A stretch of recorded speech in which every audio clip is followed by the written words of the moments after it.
So welcome back to the show, and now I have the privilege to have Jeannie Ballew with me. How, Jeannie, how are you?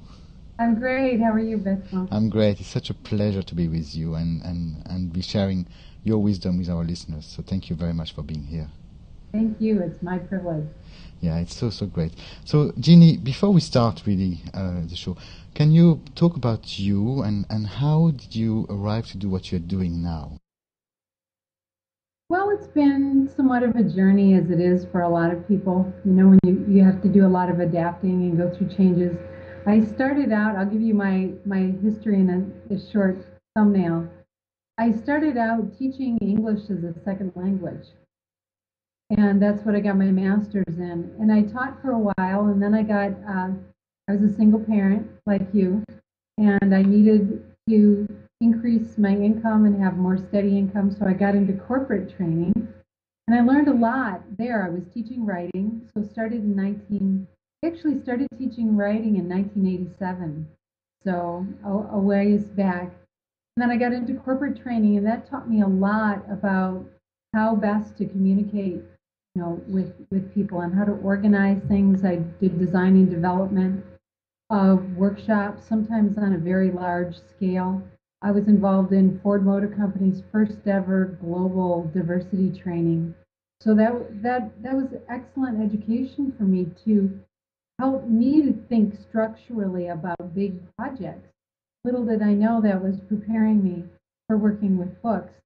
Then in about 2000, late 1999, I changed jobs and got involved in some other things. And then in 2001, I started Edit Pros, and I started editing dissertations. And I became one of the top dissertation editors at some of the universities around here. And that was good practice because actually, let me back up a little bit.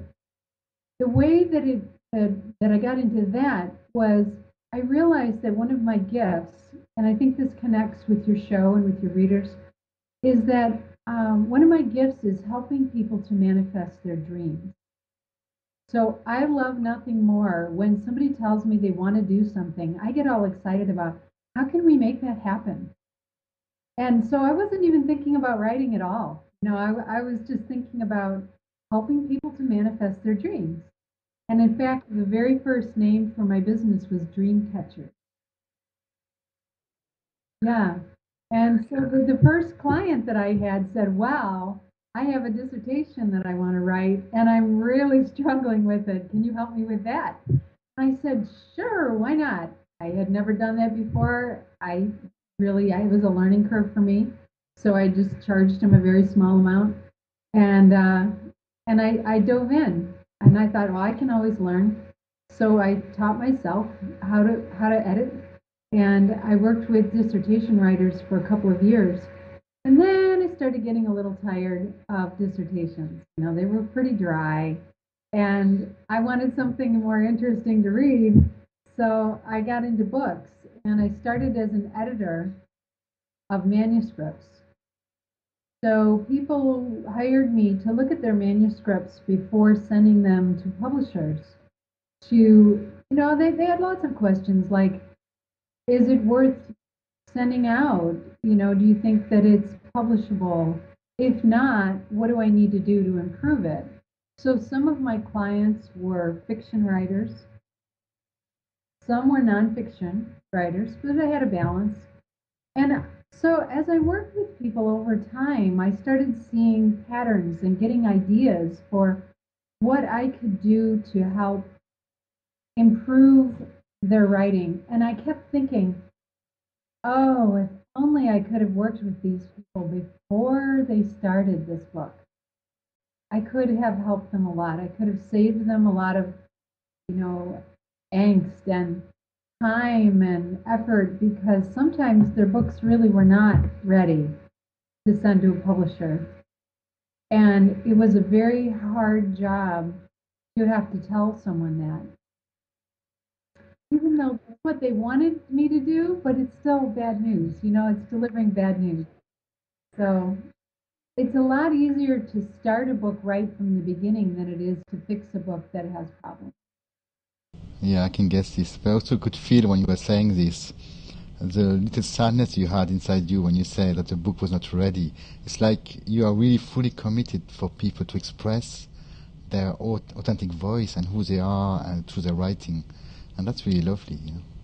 Yes, absolutely. I'm very committed to that. And so we always have a balance, don't we, of authentic voice and their expression and their message and their desire to get out to the world.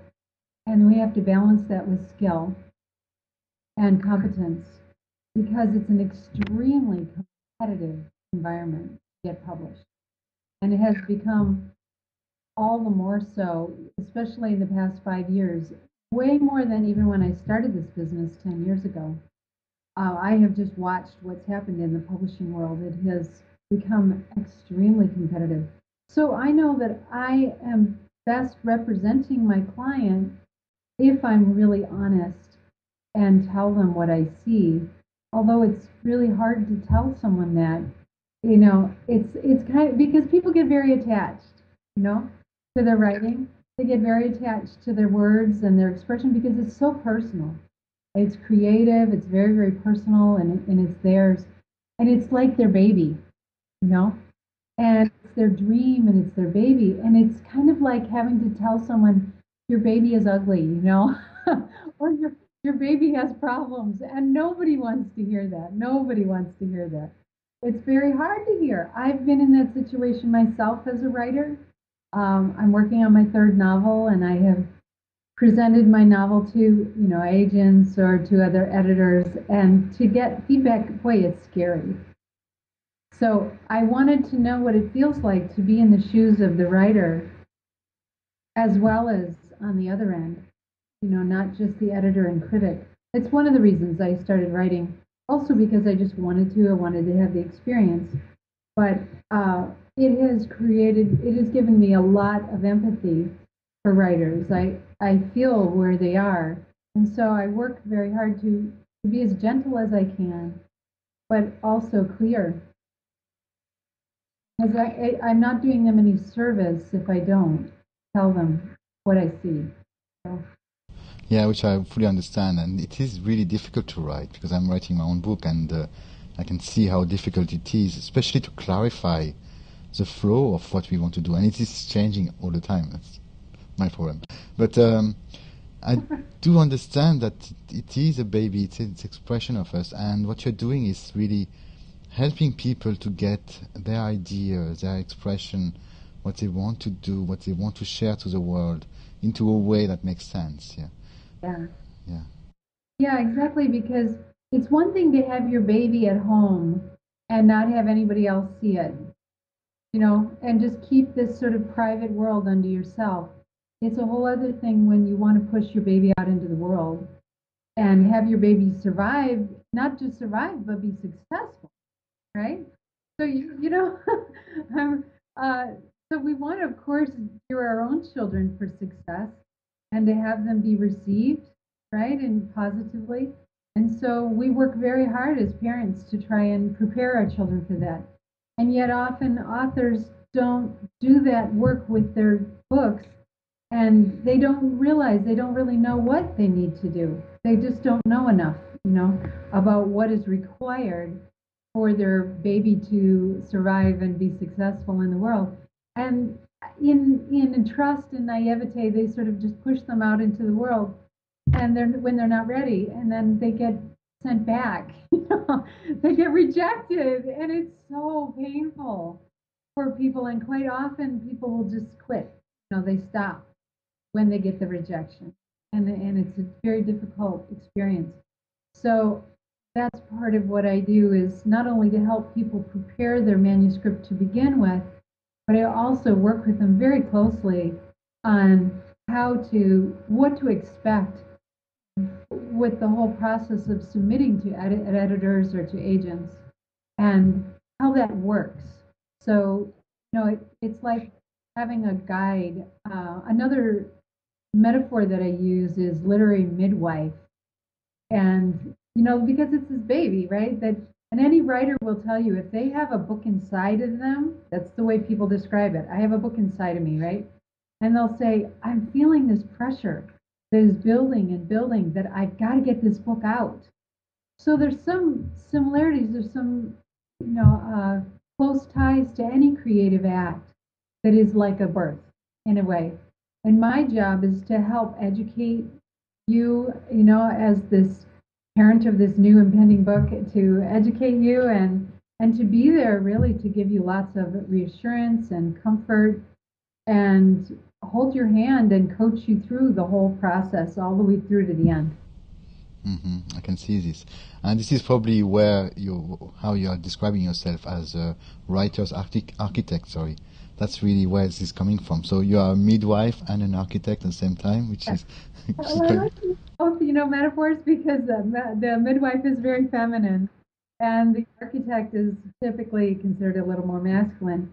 But both of them apply really. As a writer's architect, my job in the beginning is really to help design and work with the writer to on the design end to create a blueprint so that the writer knows exactly how this construction is going to be laid out, and they're going to know how big it is, what's in every room, what it looks like from the outside. So they can tell someone right away, oh, this is, an A-frame, or it's a memoir, or this is a bungalow. In other words, it's a self-help book. So it really fits well. The metaphor works really well across the board of of building a house. So now, what some people do just because they don't know, they haven't had any training in this, is that they might like imagine digging a giant hole. Okay, you want to build a house, so you dig this giant hole, right? You create space in your life and in your mind to do this, and then you take everything you can find, all your boards and your nails and your hammers and your windows, and you throw it all into the hole. And so we have something there, but it's not really quite a house yet. And if you looked at each of those parts, you might say, wow, that's some beautiful wood. And I love those windows, but they're not a house yet because it needs the structure. It needs the overall organization and the structure for it to stand. And it also needs to have a very strong foundation so that the first strong wind, like a rejection from an editor or an agent, doesn't blow it over. I can see now the metaphor, and I can see the picture. Yep. Yeah. So what I do is I really work with people in the very beginning to help lay a strong foundation and develop their design for their book before we start building anything. So when an author comes to you, or writer, and they have this idea, let's say, like myself, to write this self-help book, when do you start in this process? How do you help them, really? So the best time is, I guess, at the very start, and not when they have everything, or is it? Absolutely. Yes. This is ideal, is to start with someone when they just have the concept and the desire. So you really need to have both the passion and the concept, right? So in the very beginning, then I would talk to them about the concept and really talk it through. And so I'm gauging both the effectiveness of their idea as well as their determination, their drive, their passion, and time. Just the actual limitations that we all have. We're so busy these days with family and work and all kinds of other obligations that I always tell people that writing a book is like taking on another full-time job. So, or not, sorry, not a full-time job, a part-time job. Sorry if I scared your listeners there. Um, yeah, so I say take it as seriously as that. Look at your schedule. Okay, ask yourself, do I have time to take on another part-time job right now? Is that realistic for me?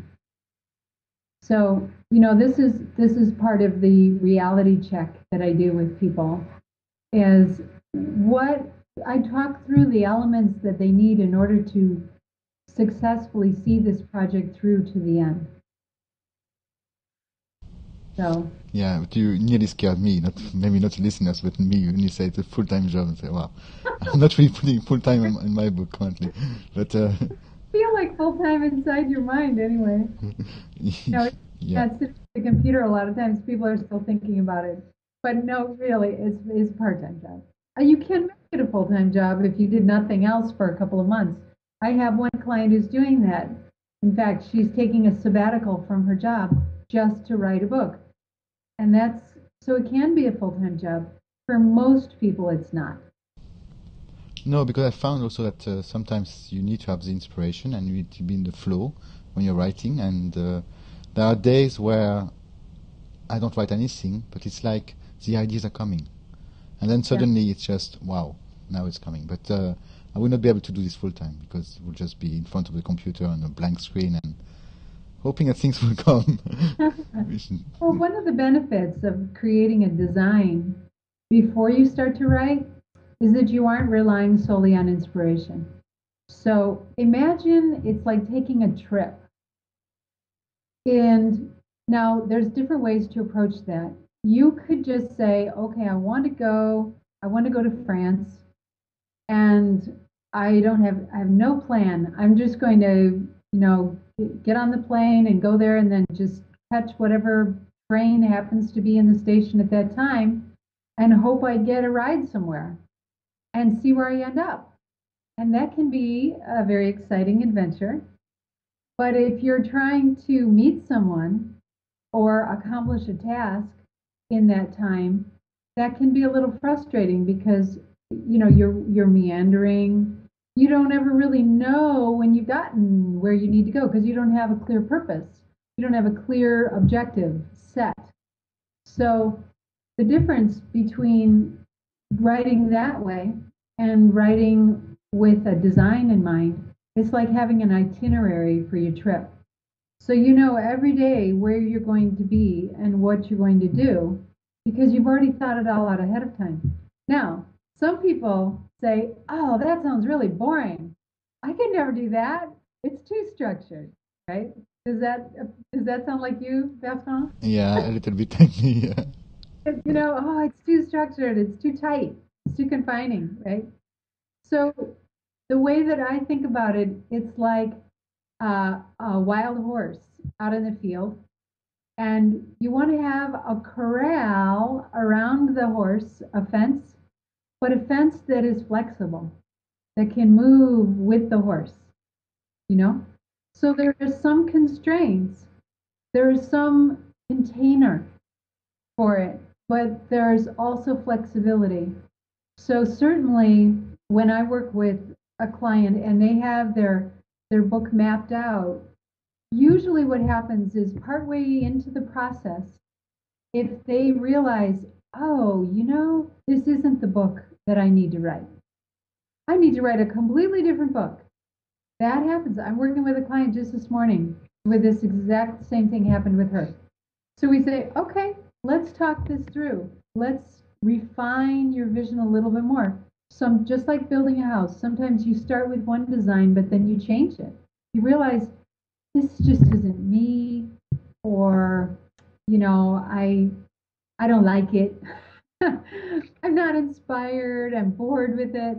And then, it changes direction. So I always tell people to follow the fun, for one thing, because there's energy there.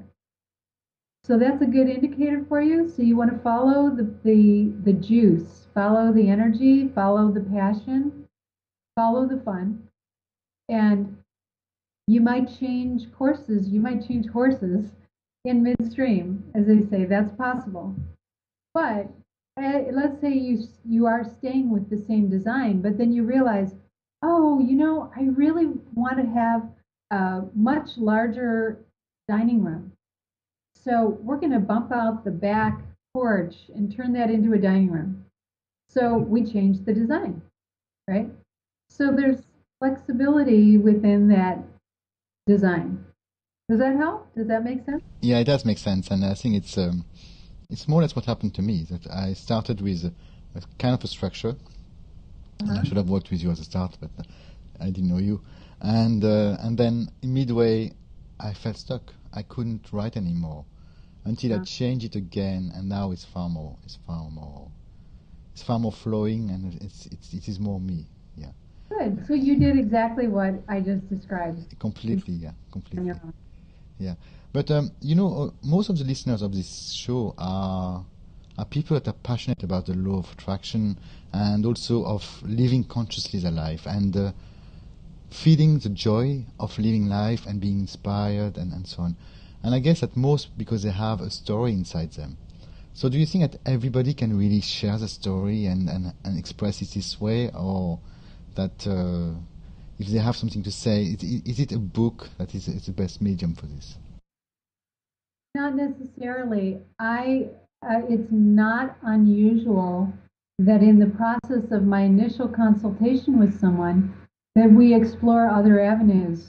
Because writing a book is not for everyone. Just like there's different kinds of art, you know. So painting may not be for everyone, but maybe they just come alive with ceramics or collage or film or something different. So my goal and my intention is not to produce a book. It's to help someone get their message out in whatever form that takes, even if it means completely changing direction and not writing a book.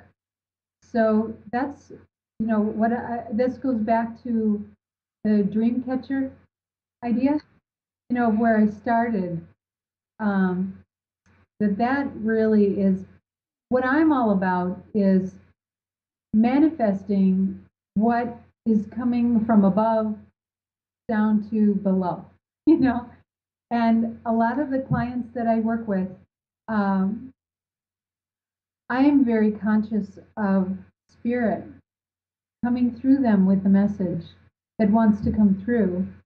And I believe that spirit inspires us, and that my job is just to help facilitate that, to bring it in to the world when the time is right. And I very often will tell people it's all about perfect timing. And for example, I have a client I'm working with now who first came to me 3 years ago. And we had a wonderful hour-long conversation. And then it just wasn't the right time. And now she came back to me and said, okay, now I'm ready. So now's the time. So for me, I have no attachment to when it happens or what form it takes. My job is simply to help move along the process, to help the message get out in one form or another that's supposed to get out.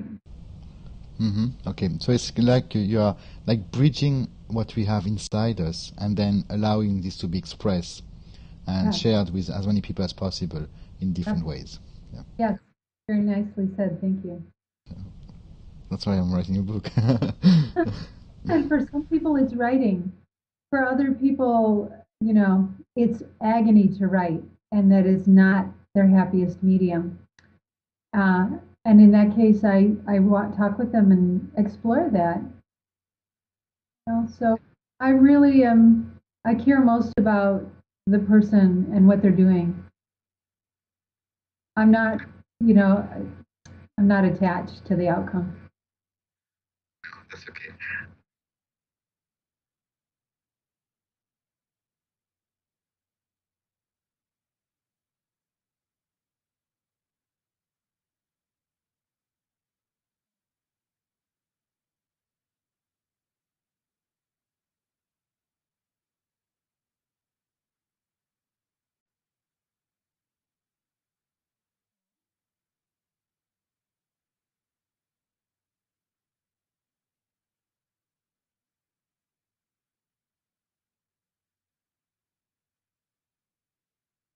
Exactly. Yeah, so sometimes this is what I mentioned earlier, I call the reality check. Um, I may be in the process in the beginning when I'm speaking with someone, I will discover that, like I said, it's really not the right time to write a book, that they simply don't have room in their life to do that. But maybe they have room in their life to write an article. or to start a blog, a different form. And that maybe eventually down the road. So for example, I might have a client who says, well, I'm going to be retiring in a couple of years. Then I'll have more time. Maybe I should wait to try and write a book then, but be writing articles in the meantime. And I just say, yes, that's a beautiful idea. I love that. Because in fact, if you've never written a book before, the most important thing that a publisher looks for is something called platform. And platform means, what is your credibility? What is your, so for example, like uh, Tiger Woods, the golfer, could write a book about pancakes and they would sell 1 million, because he's Tiger Woods, because he has platform. Everybody knows who he is and he's got a following already. So I work with people to help them develop their platform, because the publishers are definitely looking for that, especially now. That can make or break a wonderful book. I've seen this happen with a client. I had a client who had a wonderful book and they loved the book, but they said, you have no platform. So you have no other means to help sell the book. You don't have other publications or a mailing list or have other media appearances on TV or on radio, you know, those kinds of things. So that's partly what I do, is I help people build their platform as well. Yeah. Well, you're talking about people being ready in one way with a time, but also I think that there's another aspect here, and maybe we can elaborate on this, is that some people have this idea of writing a book, but they're not ready. They don't have enough experience in their life to be doing this, or not enough information. So I'm guessing that you're also advising people then to wait and gather this, and how to gather information, yeah? Exactly. And in fact, I can give you an example of a young woman who came to me, and she had a great idea for a book. But like you said, exactly, she didn't have enough material. She had a great concept, not enough material from either her own life experience or her knowledge. And in the process of a 1 hour coaching session, I was able to help her see this. And then she came to the conclusion, oh, okay, maybe I'm not ready to write a book yet. And so that's a good example of how much time and energy that saved her. Because otherwise she would have maybe gotten half a book written and then said, okay, now what? Now what do I do? I don't have enough. But she'd already spent all the time and energy developing that, what she had.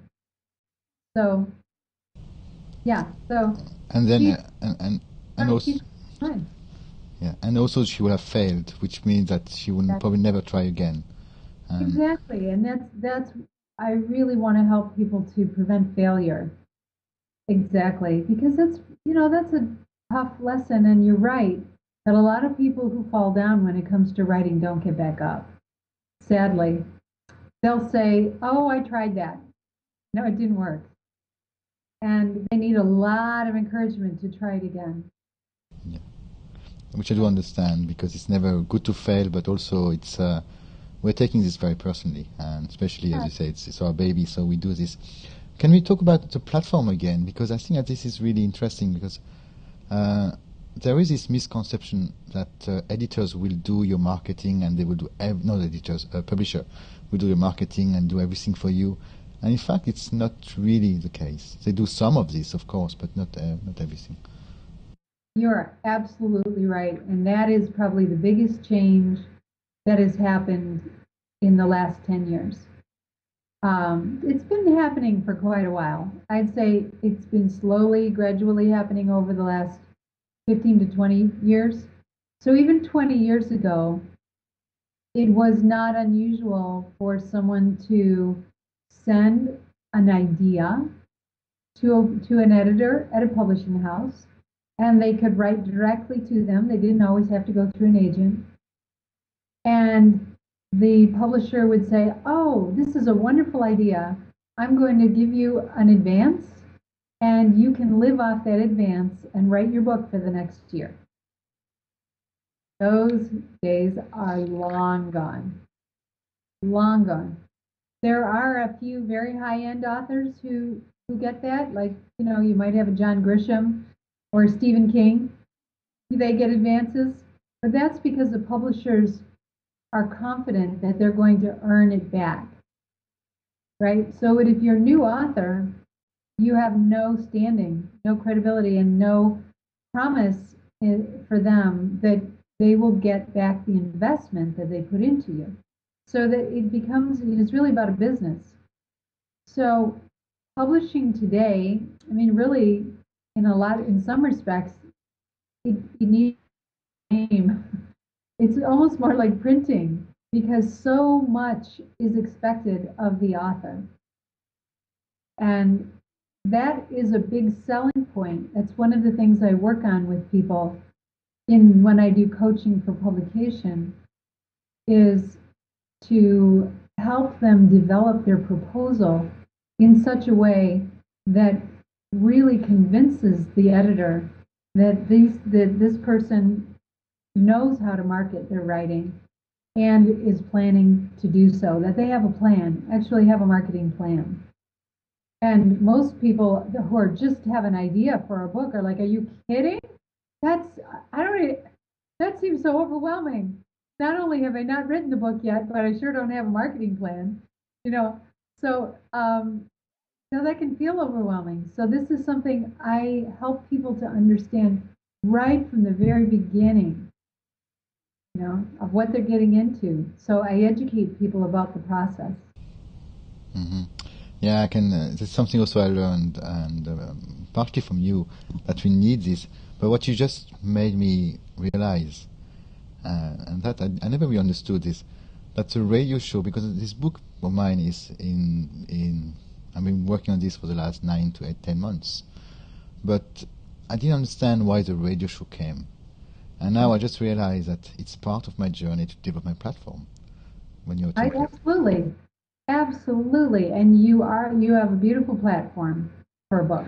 Uh-huh. yeah, that's great. Yeah, so you're talking about the proposal, and how important is this proposal? Because having a good book, a good story, a good inspiration, a good life story, or whatever, is what you're selling, in fact. But I guess that there is some pre-sales with the publisher itself. Exactly.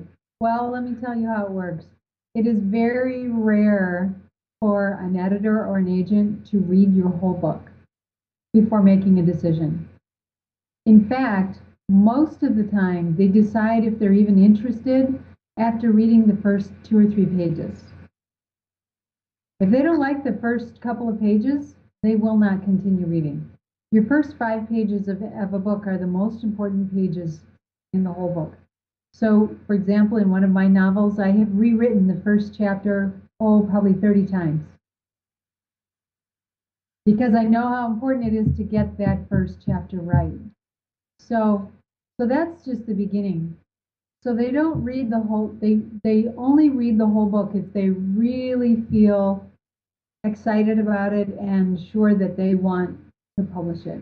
So let's talk about this from a business perspective. Because when it comes to publishing, let's face it, that's what it is. It's a business. So for them, they have no personal attachment to your baby, right? Um, it's a product for them. Now, that's not to say that there aren't some really wonderful editors and agents out there who get very passionate about their product, but it is still a product. So, um, so imagine if you wanted to get some business. You have this great product, and you want to get some business, and you have an opportunity to give a presentation to a large corporation, and you put together a business proposal, right? So you're outlining for them all of the reasons why not only is this a good product, but it's a good investment. So you're not just selling your book, you're also selling a relationship with you as an author. So because they could have a great book, but if the person is really flaky and difficult to work with and they don't turn their work in on time, then that's all a problem, isn't it? Because that's time and money wasted on their end. So part of what they're looking at is they're assessing your book, but also how it would be to work with you. So this is your first impression. Your very first impression is a one-page document called a query letter. Query meaning question. And this is the industry term is called a query letter. And this is your calling card, essentially. This is your most important document because it's your first impression.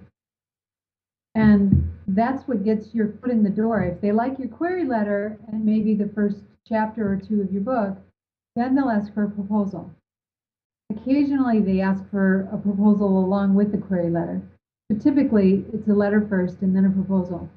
So it's just like if you were in a business and you had this big opportunity to give a presentation and you're competing with all the other people who are giving their big presentations, that's the importance of a proposal. So it's absolutely critical. Very, very important. Sounds nearly like a job interview, what you're telling us here. That's exactly what it is. So that goes back to what I said right in the very beginning, is that the reality check is this is a new job. This is a part-time job you're taking on. And so I really help people to think about it from a business perspective. So as a coach, I wear the business hat. And I help you to think about and I ask you the questions that you need to think about to help prepare you so that you're producing a book that is most likely to get the interest of an agent or an editor and to sell. So that's one of the things I do. And that's like one hat. And then the other hat is, the supportive, caring connection that I have with my clients, where sometimes it's very, very intimate work. Because writing is such a thing that it brings up a lot of emotional material. And so I wear that hat as well. They're very different, but I switch back and forth because the writer really needs both. Yeah, I can see this. In fact, I put down 4 hats for you: midwife, architect, business specialist, and support for crying. Exactly. So I very often, it's not unusual that I might spend a whole coaching session. I just did this recently, just this week, talking through the blocks that come up with someone, the emotional issues that come up. Because if you don't work through those, the person is not going to continue writing, they'll quit. So I understand that there's all sorts of reasons why people don't finish writing their books. And so my goal is to really stay connected with the person every step along the way and help them get over each obstacle as it comes. You think about, okay, for a moment, just think about all the books that have been published. They probably wrap around the earth several times, right? Now think about all the books that have been written and never published. They would go to the moon and back several times. Now think about all the books that have been started and never finished. That's a lot. So it's my job is to help you get at least down into the wrapped around the world a couple times instead of out there in Pluto, lost and never manifested. Mm-hmm. I can see really the value in what you're doing and how caring you are and how really you are not committed, yeah, but there's more than commitment. There is an attachment with the heart that you're doing with the writer here. And so I think it's stronger than commitment here.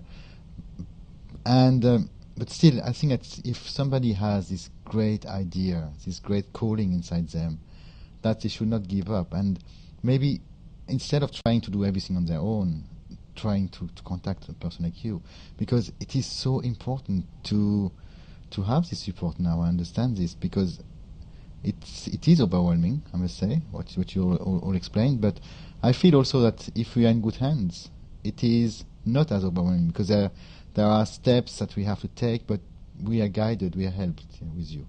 Yes, absolutely. And it can be a big project. It's a big learning curve to write a book. There's a lot to learn. I mean, I always say anybody can write a book.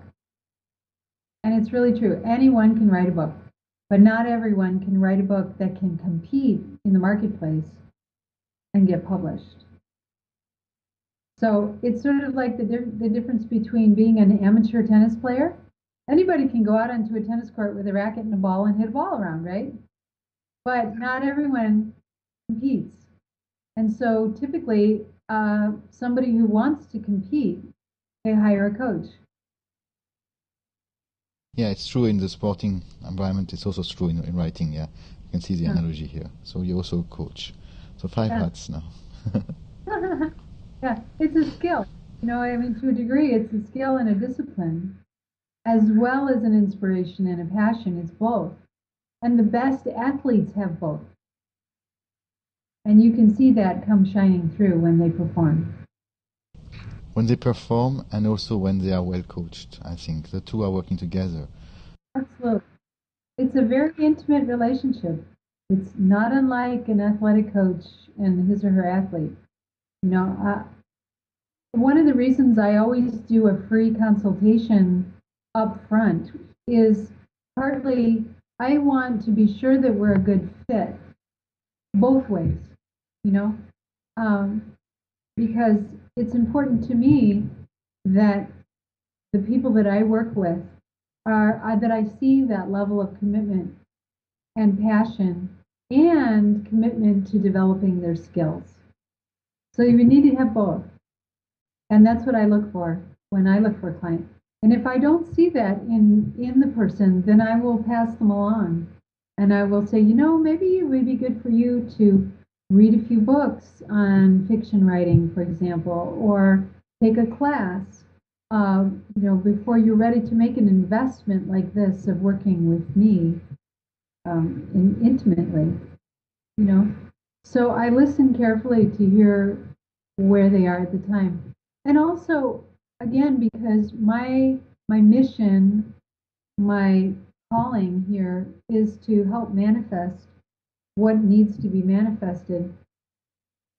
I'm very much about serving the client. So someone could hire me for 1 hour or for 500 hours. It's completely and always up to the client. I have seen there are a number of other people who call themselves book doctors, and they have a set price. So, for example, for $5,000, I will read your book and give you assistance to help you get it ready to be published. Whether it takes them 10 hours or 100 hours, they charge a flat rate.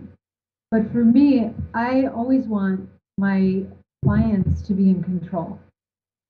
I think that's really, really important. Empowerment is very, very important, because a lot of writers, if they come to me in the first place, it's often because they don't feel empowered, or they feel disempowered in one aspect. Maybe it has to do with, I've got all these great ideas, but I don't know what to do with them. How do I structure them? Or I have all these wonderful ideas, but I'm not a writer, and I really struggle with writing. Or I have all these great ideas, but I have a hard time getting motivated, or scheduling my time. So there's lots of different issues that people come with, and for one reason or another, they feel disempowered in that area of their life. So I know that it's really important to do whatever I can to help give them back the power that is theirs. They're right. Yeah, you're working, and because what you just mentioned here, you're working with the beliefs, and you're trying to shift the beliefs also, and that's really important. Yeah. And so every client that I have, every relationship is what I believe is a divine partnership. And that people come to me for a reason, and I completely trust that, the right people will be drawn to me at the right time. Yeah, I can see this. Yeah, I can see that you're really applying and living not the law of attraction, but deeper than this. It's really for you. It's more than a job. It's completely your calling here. Yeah, it's to Absolutely. Yes. It is my calling. Thank you for recognizing that. yeah. Well, we can feel this in your word and the way you're talking, but also if people are watching this on video in your eyes, we can really feel this that there is more than just doing a job and going to the motion and charging people. There is this involvement, this intimacy that you have with the writer. It's true. There is, yes. Yeah. So thank you for doing this because it's so helpful for people who are really wanting to do something and they don't know how to do it. Yeah, exactly. It's very exciting work, I can tell you. It's very exciting. I love what I do. And I love all my clients. I have the best clients. I have made so many friends that started out as clients. It's great. It's amazing because you did this as it's nearly a shift in your life that you did, and after only a few years you managed to set up your own credibility, but attracting already in a very pure way the right people that are going to work with you. So it's You know, yeah, and Bertrand, about a year ago, it was a year ago, May, I still remember the day that I spoke out my intention. I'd set an intention that the people that are most, important to be working with me be drawn to me and that they find me, you know. So I put the call out, and that's exactly what's been happening. It's wonderful. So I keep, having these people call me just from seemingly out of the blue, not even word of mouth. They find me online, whatever, and they're just a perfect fit with me. So it is the law of attraction I've been practicing, and it's very exciting. yeah, we can see this. It's excited. Yeah. So our time is nearly up already. This was very fast. So if somebody really has this book inside them, I guess the first step that you could do is contact you. And how do they get in contact with you? Because now I guess that everybody understands the value of having an architect, a midwife, a coach, a help, and somebody to help them to break their beliefs. And I think that all of this is what is between a writer and author, or an author to be, and their book. And I think that you will be of great assistance. So if they have a book inside them, how do they get in contact with you?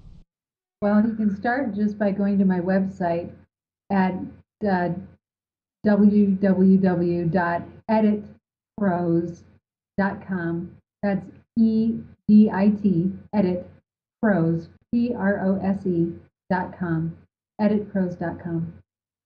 And then they will find all the contact details to get in contact with you, and then you will have your first consultation with them and try to hold their hand and see if it's something here for them. Yeah. So I always do, my initial consultations are always free. I don't charge for that because you need to find out if we're a good fit. Yeah. But again, it's a law of attraction in action. You give and then you receive. So you need to give something to receive something back. And I guess that this is really applying it to the fullest. Yeah. So, so to date, how many? Oh, no, not how many, but who are the people that you're the most proud of? Even if you don't have to then say names, but of your own work with them. I am most proud of the people who have a real commitment to growing, regardless of where it takes them. So if they, are determined to be the best that they can be, I love working with those kind of people. They're just the best. So. Yeah, that's beautiful. Yeah, and from your business here, do you have a lot of successes with editor and publisher? Sorry, I'm getting mixed all the time. But also, if people want to self-publish, is it the same process or is it a little bit different? Not necessarily, no, because right from the very beginning, you're starting out with a different goal. So that's the number one, very, very first step that I talk through with people is what are your goals? What are your goals personally, professionally? What do you want this book to do for you, so to speak? And different people have different goals. So, for example, I just spoke with a woman on Sunday who, for 20 years, she has been writing a book about her family history, about the women in her family. And maybe that might get published, maybe not, because it's very specific, it's very focused, it's very much about her own personal family. But it's been important enough for her to do it that she's almost finished, and she will likely self-publish that book and then share copies of it with her family. And for her, that's her goal. That is a beautiful goal, and I would support her in it 100% if that's her goal. So you see how that's a different goal than getting published and getting out to millions in the world, you know? So it really depends on what their goal is, and that's the first step. I help people to clarify their goals because often they haven't really thought that through. So I ask them the qualifying questions. Yeah, that's great. Thank you very much. So our time is up now. So thank you very much, Jeannie. It was wonderful to be talking to you, and your message is, I'm sure, is going to inspire a lot of people who have a book inside them and were so scared to let it out because there are a lot of beliefs, a lot of fear, but also they don't know where to start. So they can contact you at eliteprose.com, and then you will help them. So thank you. My pleasure, Bertrand. Thank you very much. Bye-bye. Yep.